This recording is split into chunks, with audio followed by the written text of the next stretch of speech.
11 people have been hospitalized after an individual took part in a knife attack.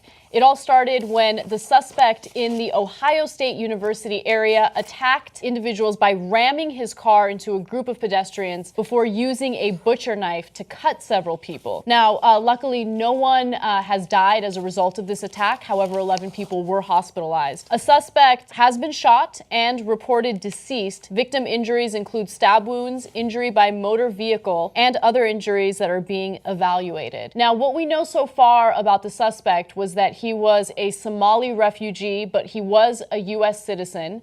No, he's a legal permanent resident. Oh, he's a legal permanent resident. Sorry, I read citizen, but that might be wrong. And he also was very upset at the university for not making Muslim prayer more, I guess, available or accessible. Yeah, so he needs to pray 5 times a day, and apparently it was difficult for him to do so on that campus. So this is unfortunately a right-wing dream come true. So luckily nobody got hurt. I know I'm not implying that the right wing wants people to get hurt, okay? But he is an immigrant. He's Muslim. He's a refugee. He's a refugee. Well, you know, I guess, yeah. And he came over from Somalia, and he didn't use a gun. It's perfect for them, right? Now, again, I'm not implying that they're happy about it. Nobody's happy about these people getting hurt. What we're all super happy about is that nobody got killed. One guy's in critical condition, 11 in the hospital, but only one in critical condition, and he hasn't passed away. Thank God, okay? So, but let's talk about this in context. So, number one, in the beginning, there was 2 different kinds of things that I was seeing in the media and in social media, okay? Number one was, what happened? Ohio State is supposed to be a gun-free zone because they thought there was an active shooter. Well, it was a gun-free zone, and he didn't have a gun. And if he had had a gun, a lot more people would have died. And so the reason it got so much attention in the beginning, they didn't even know who the attacker was in the beginning. That's point number 2 that I'll get to in a second. So it wasn't because he was Muslim. No, not at all. Ohio State's the biggest college in America, 65,000 people in Ohio State. So, and it's a campus shooting that everybody gets worked up. It turns out it was the cops' gunfire that people heard, and that's why they thought it was an active shooter. So all those guys saying, yeah, you see gun-free zones don't work. Well, it wasn't a gun. In Virginia Tech, we had 32 killed when the guy did have a gun, 17 wounded. In Orlando, we had 49 killed and 53 wounded. You know why? Because guns kill people much more effectively than knives do. So it's not like you can't kill a person with a knife, but you can kill less people. You can injure less people. It's a lot more difficult to stab someone to death as opposed to just shoot them to death. Yes. So that's a fact. We know that.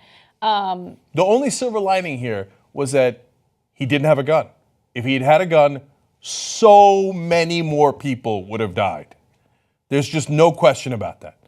Okay, now, in terms of his ethnicity, before we had any inkling that he was Muslim, I saw it referred in the press and the media as, oh, he's probably just a garden variety lunatic. Garden variety.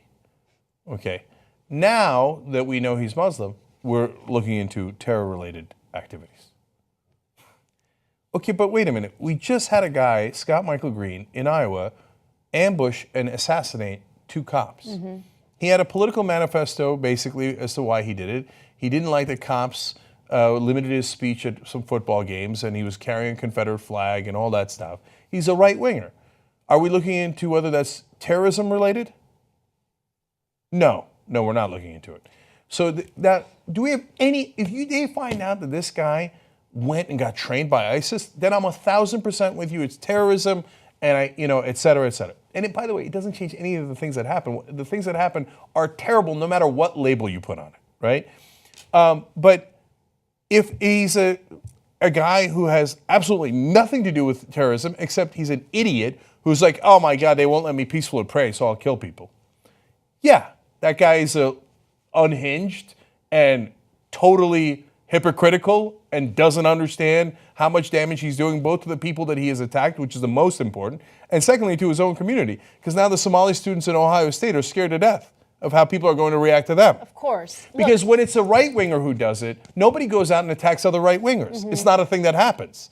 But if it's a Muslim student that did it, a Somali student that did it, an immigrant that did it, well, then all immigrants, all Muslims, all Somalis have to watch out because there'll be assumptions made about their group.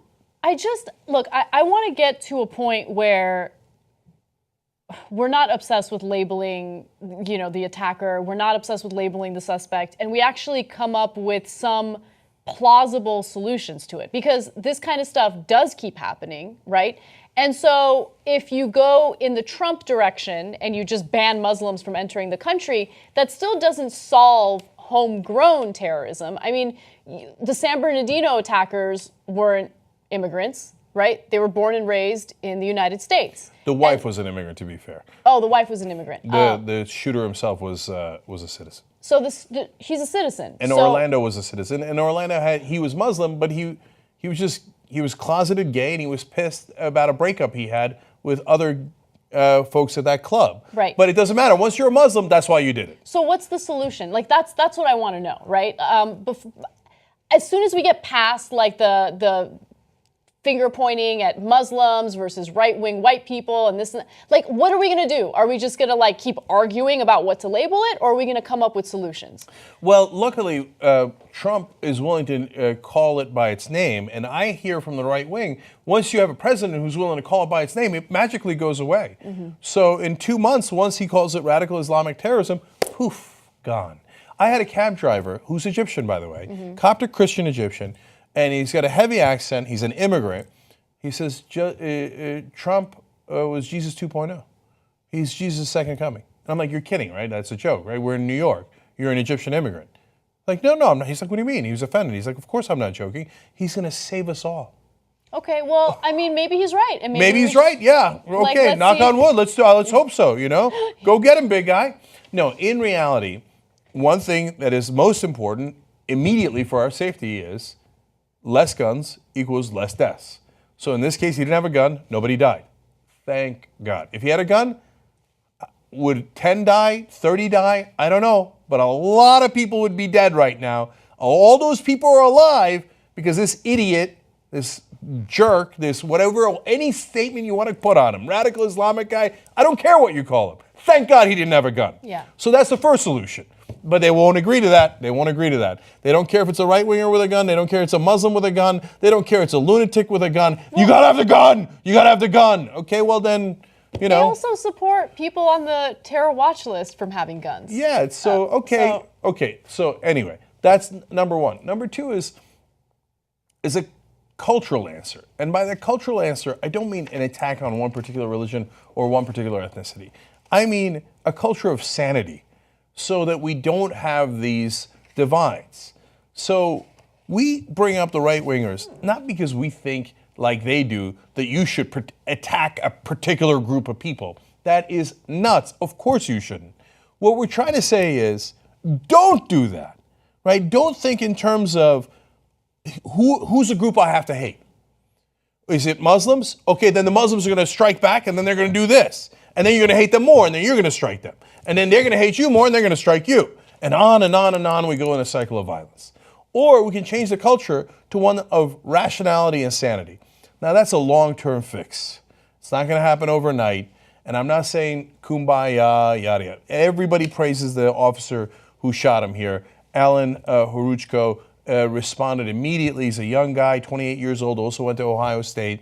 He came onto the scene, and the guy was in mid-attack, and he shot him and perhaps saved lives. So we understand the need for that, no question about it. I'm not saying in the short term, go and give the guy a hug, he'll stab you to death. We're not idiots, we understand that. Like, they really think like, oh, we're all tree huggers, and like, oh, there's a wild man killing people, let's go save him by singing around him. No, you make sure you detain him, and if you've got to do this, you do this.